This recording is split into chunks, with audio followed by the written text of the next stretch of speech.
አደራችሁ ሀብት ባይኖራችሁ ንብረት ባይኖራችሁ ትልቅ እስኮን እንዲህ እስኮን እያላችሁ አጠብቁ። ትንሽ ነገር ካላችሁ መጋባትን እንዳትተው። የምታወሩትን ነገር ተው። ሚስት እንደዚህ ባል እንደዚህ እኔ አልለውም። እንደዚህ መድረክ አይመጥነንም። እናንተ ኦርቶዶክሳውያን ይሄ የማስረሻን ወሬ እርሱት።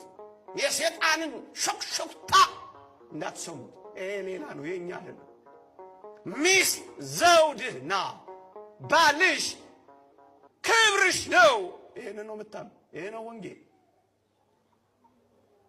እንዳትጠሉ ወጣቶች። ሁለተኛ ቢያገባ እንኳን እንዲፈታ ሆኖ እንዲያገባ ነው የሚፈልጉት። ይሄን ፈላስፎቹ ኮሃቢቴሽን ይሉታል። ተካቶ መኖር ብለው ተርጉመውታል። ሰው ሰብስባ ሽማግሌ ልካ ካህን አቁመው መጋባት አይፈልግም። እናስ ፌስታሏን ይዛ ጥልቅ ትላለች። ሰው አያቅ ምን አያቅ።